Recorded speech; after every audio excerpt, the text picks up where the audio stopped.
So this is the video for the prototype and test week 3 slides. I'm going to do my best to keep it nice and quick. There's a lot of details to get through. A lot of it I'll let you just read, but I'm going to cover the key points in this quick video. So what we've done so far, we've done empathize, define, ideate. We are now on prototype and test. This is our design thinking framework. So we got on the level of our potential customers. We collected insights. We synthesized those insights into a testable problem statement. We then ideated on 50 different software solutions, service solutions, and physical product solutions. This week we're focused on prototype, the idea of what is that vessel through which we can test our different potential solutions. Okay, what is the most feasible, cost-effective, and risk mitigating testable prototype. Okay, so the idea here is, again, the vessel through which we can test those different ideas. This week and next week we are focused on our service MVP. Okay, so this is the idea of a service solution. In a few weeks, we'll look at software, and then in a few weeks after that, we'll look at physical product. But for now, you want to have in the back of your mind, what is your solution, service solution going to be? Okay. So from a bird's eye view, what is a prototype? How might we build a version of our idea that we can use to visualize, simulate the use of, or test with our team? So the team here, it's just you as the venture founder, leader, at least for the parameters of this class. But the idea of the team is, you can call it whatever you want. You can call it your early adopters, your early evangelists, early mailing list, focus group, hot prospects, whatever it is. Ultimately, we're talking about real people who have the problem and would be the people who are most likely to pay you for a solution to that problem. Those are the two questions you really want to ask. Who is willing to pay me the most for this? Who is willing to pay me the most for this? And who's willing to pay me the most frequently for this? Okay, those are the things you want to ask yourself. Maybe it's college students. Maybe if it's like a home cleaning service, it's at least like a homeowner, right? If it is like an auto detailer, it's probably someone who values keeping their car clean that doesn't have a lot of time. Okay, so you ideate on who that might be, what that might be. But again, this week and next week we're focused on service solution. Okay, we'll talk a little bit more in a second about what specifically a service solution is. But from a bird's eye view, we're going to talk about MVPs for just a second. Okay, so low fidelity MVP. This is the idea of one that it's not necessarily functional. It doesn't. Maybe it has buttons and the buttons don't work. Maybe it's in the old days, or not even the old days, just a couple of years ago, we would have for like an app or a software, we'd have a wireframe is what we'd call it, and the idea of none of the buttons work. This is just like the flow. You log in and it looks like this. And then you see this. None of it actually works. It's just a visual. Okay. Nowadays, with the new vibe coding tools, Replit, Lovable, Landing Site to AI, these different tools that we'll use for this week even, suddenly we don't have to have that step of the non-functional prototype for like a software. We can actually have a pretty high fidelity, meaning functional prototype. Okay. So again, I'm going to keep this pretty quick, but the idea, high fidelity, is, again, now everything works. So if it is a service solution, and say it is an auto detailing or a cleaning service, and I go out and actually do that service, that would be a high fidelity prototype. Okay, I'm going to have a couple different examples. So we shared the examples real quick. Low fidelity, that idea of like it's a paper sketch, it's a mock-up. You can't actually click it, but you can see it and feel it and kind of understand it a little bit. High fidelity, I can go in, I can click. If it's a service, again, the service will come to me. Maybe it is a physical product. Maybe it's, for example, a bottle opener, and I can, actually will open bottles and so forth. Okay. But maybe it's just not that version. If it's a physical product, it's not that version where I can't place 1,000 orders of it yet. Oftentimes it's like easier to make like a prototype of a physical product than it is to actually make that version that can be manufactured at scale. Okay. Two other kind of examples of physical of MVPs is this. One is smoke and mirrors. So a smoke and mirrors, and the other is Wizard of Oz. So smoke and mirrors. Let me give you this example. This is this video you can see at the very end of the slides. This is the Dropbox video. So Dropbox MVP. If you're familiar with Dropbox, you look them up. They were the first movers in the large file sharing. So this is to say, I can't text my friend a 20-minute video, but I can airdrop my friend a 20-minute video. Okay, they were the first movers in this space, and this was like kind of the 2005 2006 time frame. This is where the state of the art corporations across the globe were across the Atlantic, across the Pacific, mailing snail mail flash drives, hard drives, flash drives, thumb drives, little drives that you'd take and you'd actually plug into your computer on the other side of the planet, in Asia, in Europe, in Australia, wherever it might be, and plug it into the computer. And now I have the large, say, for example, 20 gigabit file. And not today, 20 gigabits really isn't even that much, but like, this is the state of the art back then was mailing on these like drives. This took weeks, right? It would take weeks to send drives all over the globe. So what did they do? But it was also a huge, while that took weeks and that was a big problem, it was also the state of the art. It was a huge technological leap to actually be able to do what Dropbox was the first movers in. And it cost millions of dollars to be able to develop. Before investing the time and the millions of dollars into developing a software, what they did was this. They created a video, which costed them nothing but an afternoon. They made a video, which this video, what it looked like was one person uploads on one computer a large, let's say 20 gigabit file.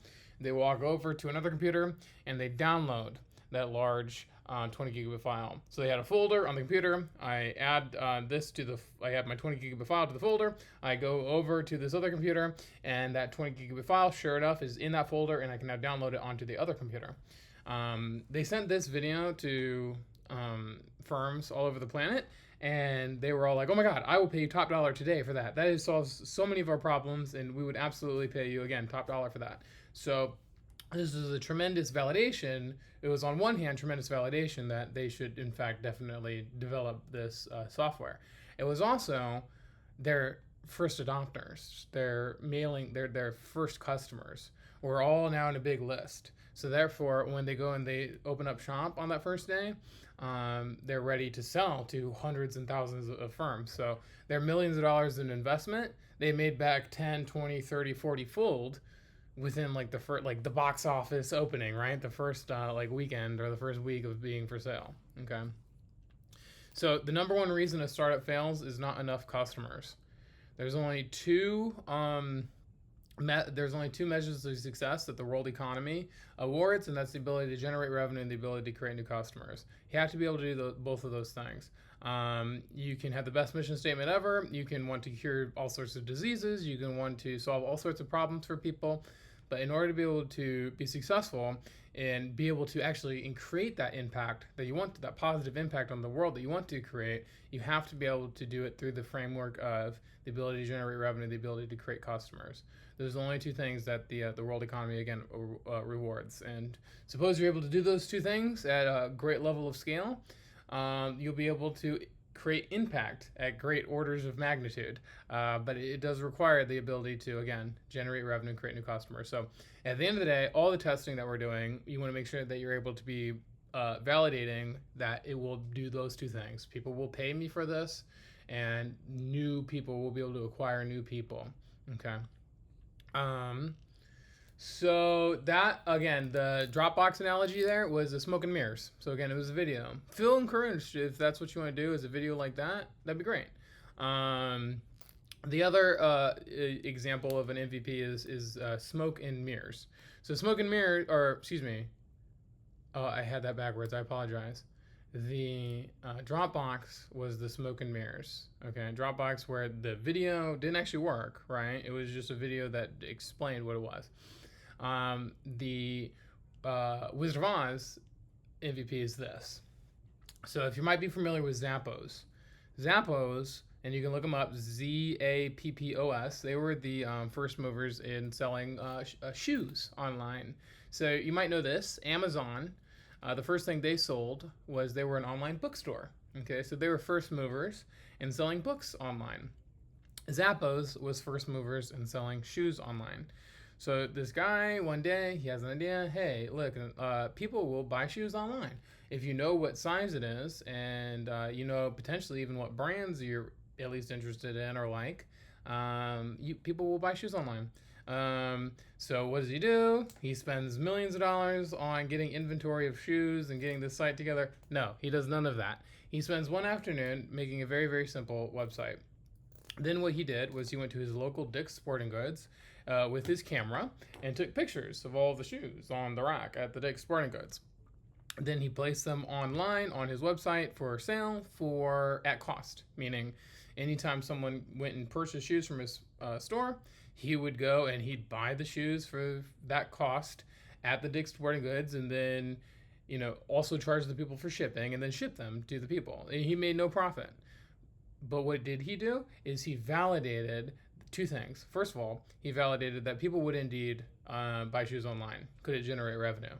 And then he also validated that people would that he was able to create an online sales funnel that directed people to his store. So when he did advertisements, when he did his marketing campaigns, it actually created traffic to his website where then people would actually buy shoes. So create new customers. So he validated without spending any money. It just took a little bit of time for sure, but he didn't spend any money. Was able to validate that people would buy shoes online and then also buy shoes from his store online and make it to his website. So revenue and customers. Okay. So really good examples. Okay, I'm going to try to keep it moving along. As always, reach out if you ever have any questions. So back to the idea of what is a service.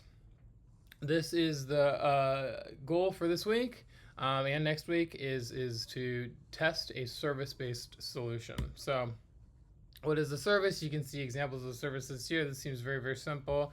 One is it's clearly a cleaning service. This is a food delivery service. This looks like an auto mechanic service. Looks like maybe they're testing the battery. An auto detailing service, a tutoring service, and then wake up call. This is funny. Many people, I don't know, when you were young, maybe your parents, before cell phones, what people would do in hotels often is they'd call the front desk and they'd be like, hey, can I get a 6:15 a.m. wake up call? And then sure enough, at 6:15 a.m., they'd get a phone call from the front desk with their wake up call, which is pretty funny. But you imagine that people would be traveling, they didn't have cell phones back then, and they didn't necessarily know how to use the alarm clock at every single hotel, or potentially not every hotel even had an alarm clock in some cases, but they would always have a service in the morning, which is like a wake up call, which is funny to think of now. Very, very probably not utilized as much anymore. In fact, I can imagine like working front desk at like a hotel and getting that request in 2026. You'd be a little bit like, okay, I guess so. But anyway, these are examples of what is a service. Okay, should be pretty obvious. And think back to when you're thinking about what your service is going to be that you want to work on. Think back to that assignment, that idea assignment. Okay. That assignment where we did the 50 different ideas for service, 50 different ideas for physical product, and 50 ideas for software. You just want to pick one of those is the easiest thing. Whatever's going to benefit you the most. And again, maybe you're already sitting right now and you're like, well, I want to build an app or I want to build a physical product. Awesome. That's really great. When we get to that section of the course, you're going to really succeed. Part of this course is stepping into the shoes of this kind of problem solver from different perspectives. Okay, so if you need help like ideating on exactly what your service is going to be, feel welcome to reach out. I'm here and happy to help with that. So but anyway, I gotta keep moving. So storyboard, this is an example of a very like a low fidelity MVP for like a service, and this would be the idea of like, okay, say it is like a mobile auto detailing. The idea would be like a phone call here where they're calling the command center or whatever you want to call it. Now the mobile detailing service comes out to the car, they're cleaning the car, and then shaking hands with the customer, something like that. Or the tutoring service, and the tutor comes, and now they're studying, and now they're happy, and the kid gets an A on the test. Whatever it might be. Okay. Not a requirement to do this. This is just an example of how you can think out like the full scheme of the service. Okay. All right, so pretty much that was the idea of prototype. Okay, there's more that could be said. There's more that we'll talk about throughout the semester. We'll talk even more about collecting qualitative, quantitative data and shaping our prototypes through that. Probably we'll talk about that kind of next week or kind of going into the early coming weeks. But I guess maybe one thing I'll say on that is this is the idea of in the early days, like right now when you're conducting survey, when you're collecting kind of feedback like that, like verbal feedback, that is the qualitative data. Verbal feedback, that is going to be what shapes our product. Okay, this is the most malleable, flexible point the product will ever be in, and that's where we want it to be. Okay, so that we're able to optimize based on feedback from real people. Okay, is the qualitative data like getting people to our website, getting people to be purchasing and repeat purchasing, customer acquisition cost, customer lifetime value. These kind of qualitative data is how we scale the business, how it goes from that first kind of campaign to that campaign that now we're actually like net positive. Okay, so quantitative or qualitative at the beginning, quantitative as we scale. Okay, now test. So how might we gain feedback, the feasibility on the feasibility, desirability, and usability of our solutions? So again, entrepreneurs or creative, artistic, all these great things want to dot every I, cross every T, make everything perfect before they finally show it to real people. Years later, they finally open up shop and no one comes. Why no one comes? Because unintentionally ignoring real people from the very beginning. So that's why right now, even when we're just out the gate, we just did Ideate last week. Now this week, we're already going to be taking whatever our ideas are and testing them against real people. I often kind of say this. It's kind of like, as an entrepreneur, you want to develop a wall upon which you can throw spaghetti and see what sticks. What is your wall? Is real people. So it's real people upon which you're throwing your ideas at, okay, to see what sticks, what people want like repeat of, what people ask more questions about. And ultimately, if you can see SpongeBob here going, I need it, I need it. When it is that you are, and we talked about this a little bit in empathy, but when it is that you are talking to someone, asking questions, providing a solution to a problem that is a migraine level problem, that is a persistent problem that they have every day, and they start talking like this, they start being like, I need it, or, you know, really just that they can't shut up about how much that problem impacts their lives, then you know you're onto something. Like when in the Dropbox example, they went and in the Dropbox example, they went and shared that solution with all, you know, excuse me, they made that video and they sent it all over the world, and they started getting back, oh my God, I would pay top dollar today for that. This was tremendous validation that they were solving a migraine level problem. That is a problem that you'd be willing to pay top dollar to solve. Again, we want to be able to generate revenue. We want to be able to create customers. So top dollar problem or migraine level problem. Okay. Show, don't tell. This is where you can really quickly skew results by being biased. Okay, this is where, you know, again, we're kind of focusing on service, but we're also kind of from a bird's eye view on like what is testing. And so, like, you know, if you're like, oh, read this or read that or look at this or click this or do that, then that's like that's biased, right? You've just completely destroyed the results of the test. So you gotta think of it like you're a scientist. You're a scientist, you draft hypotheses, and now you're testing those hypotheses with real people. If you stimulate the subject, okay, or like put words into the head of the subject when they should just be looking at it from a blank slate, okay, you have skewed the results. You've destroyed the test. Okay, it's no longer diligent science. It's sloppy work at best, or at worst, it's like fraud, you know, in a way where it's like, okay, this person would have actually come to that conclusion had you not just like told them verbally what you're doing. So often, like if it is like a software, so often it's like you spend so much time designing this one page or like looking at this one like element of like the app, okay, and then people they get to it and they just scroll right through it, and you're like, oh my god, I spent so much time, like you didn't even read the words at all, you know. And but that's actually really really good feedback. You want to have that kind of feedback. If they're not going to read the words, and you see 10 people and all 10 of them didn't read the words, then you might as well just omit them. Take the words out, okay? Whatever it might be, or whatever that element is that people are just like skipping over, you just leave it out, you know? But we only get to those kind of insights by doing unbiased testing, okay? Be neutral. You got to be neutral. Again, this is the same thing I'm just like saying. This kind of repeats. Again, you can't be, you know, leading them towards a conclusion or leading them towards a certain flow. You have to just let it be supernatural. Okay. In other words, you're going to simulate what it would be like in the real world. Okay. Encourage user narration. So you can ask, you know, you can ask them to vocalize their thoughts. You can, if you set the parameters of telling them to please think out loud.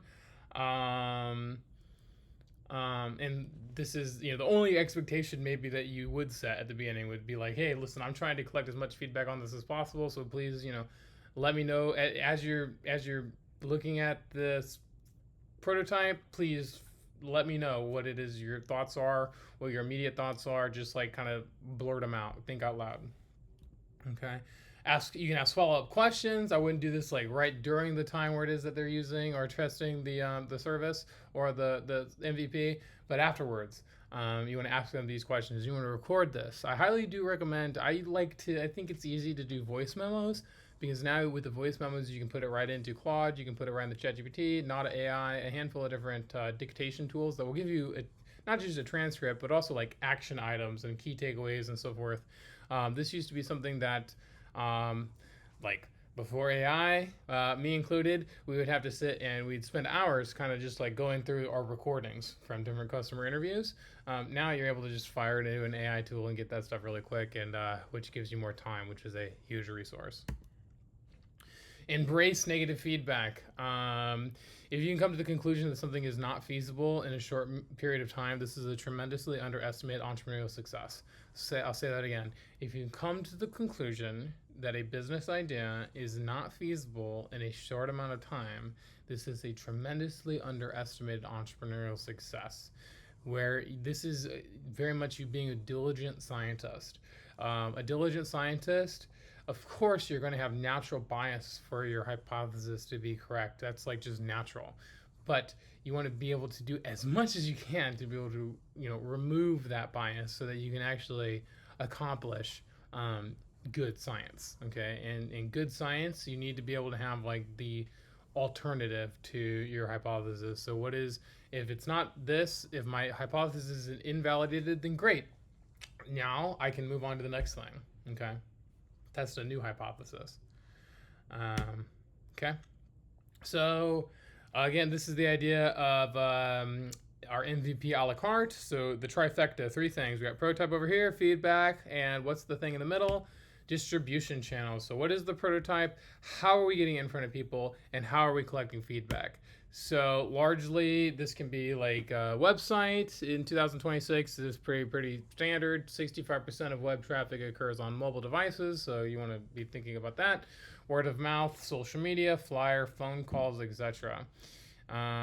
So this is how it is that you're getting in front of people. This is answering that question of how are you creating new users? How are you creating new customers? Okay. Feedback mechanisms. So this is the idea of, are you doing, like we just said, like a voice memo and having a conversation and recording it? Or are you having them complete a survey? Are you having them leave reviews? Okay. This is where feedback on a technical level can be both qualitative, which is that verbal feedback, or it can also be quantitative. Kind of in this stage, we probably want to focus on the qualitative feedback, but quantitative feedback can look like this. You know, in 1 week we had 1,000 downloads, and the next week we had 1,200 downloads. So this is a good like indication that we're getting more downloads. We had 50 orders first week. We had 120 orders the second week. We made this much in gross revenue in 1 week. We made this much in gross revenue the next week. So these are examples of quantitative feedback. But you think about what I just said. All those different things are more like scaling performance, key performance indicators for like scaling. Okay. Right now, it's probably going to be more like feedback form submissions, or I asked 100 people how much they'd be willing to pay for this. I gave them like 4 different options. They could say $5, $10, $15, $20. 75% of people said that they would be willing to pay $15. So therefore, $15 is probably a price point that we want to probably focus in on. Stuff like that. Or like, for example, if I ask like, what is, if this prototype could be improved, how might you suggest this prototype be improved? And if 50 people said the same thing, then that would be an indicator, like a statistical significance in feedback, where we have repeated phrases or repeated ideas. This is where, again, we're highlighting something very, very important, very much something that we want to incorporate into our solution. Okay. This video, if you watched nothing else this week, and thank you for making it through if you've all the way to here, which is great if you are. This video, I highly recommend. How we normally start this section is we watch this video first. In this video, they do, this is the Shed at Dulwich in London, and there's like 15,000 different restaurants on TripAdvisor, and they end up becoming #1 without ever even selling one dish. So they don't sell a single dish ever. They don't have a single night of tabling. They don't even have a restaurant. They just have a house. And they exploit the opportunity of the rating system on TripAdvisor to a point where they become listed as #1. This is a true story. You can look it up. Very, very interesting. I highly recommend watching this video. My messages this week and also in the overview video is all going to be about watching. So much of it is going to be about watching this video. Again, we always start this section by watching this video. There is some ethical, kind of considerations. Someone in class always brings up the thought of like, well, what about the restaurant that was ranked #2 now that would have otherwise been #1, and #2, they're actually a restaurant, and so forth, and so this is the true thing. So there is like some things you want to take away the best parts and maybe leave out the not so good parts. But the idea here is what they're really doing. Entrepreneurs so often is identifying and exploiting opportunities. Exploiting, sometimes we lose people with that term exploiting. The first definition is to make full utilization of. So fully utilizing a resource is the first definition of exploiting.